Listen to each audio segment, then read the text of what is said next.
waiting for that federal judge to decide whether or not to allow bond for Sean Combs. All right, Darla, thank you very much. Well, Sean Combs has had a career dating back more than 30 years that started in Harlem and reached far beyond the music world. He is not only behind some of hip-hop's most legendary history. Combs cultivated a brand and grew his business to include his own fashion label, liquor partnership, and television network. In 2019, Forbes estimated his personal wealth was more than $700 million. All of that success earned him the key to New York City presented by Mayor Adams last year, which was then rescinded in June after an avalanche of civil lawsuits, criminal investigations, and that now notorious video of Combs attacking Cassie Ventura. Entertainment reporter Joelle Gargiulo is in the newsroom with much more on the epic rise and fall of Sean Combs and his empire. Joelle. Yeah, Liz, you say the rise, and for a generation of us who grew up with him, you know, the days of MTV, there were few people as big as Diddy. I mean, he was synonymous with hip-hop, with entertainment. He was a mogul beyond music before that was ever even a thing. And yes, we watched the rise for sure, and now playing out in the headlines, the fall. From Harlem to the heights of hip-hop, at his peak, Sean Diddy Combs was a Grammy-winning music icon, a mogul who built a reported billion-dollar net worth. Go ahead, mommy, breathe again. Born in 1969 in New York City, Combs was raised by his mother after his father was killed when he was only 2.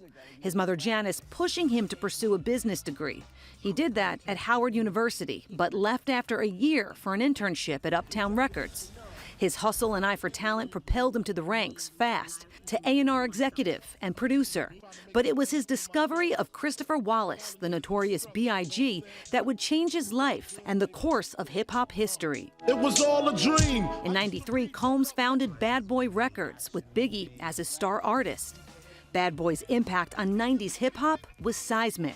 Throw your hands in the air if you's a true player. Hits like Biggie's Big Papa and Mary J's Real Love dominated the airwaves.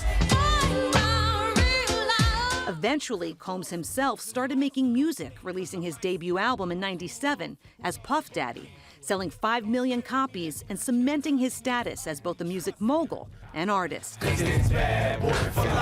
Combs saw the elevation as an opportunity, launching Sean John, a clothing brand, executive producing Making the Band, a hit reality show on MTV. Too hot for TV. He also orchestrated successful business ventures in liquor and the launch of his own media company, Revolt TV, each move expanding his massive empire. But amid the success, trouble was in the shadows. There was the East Coast-West Coast rap rivalry that led to the murders of Biggie and Tupac, the late-night club shooting when he was with then-girlfriend Jennifer Lopez.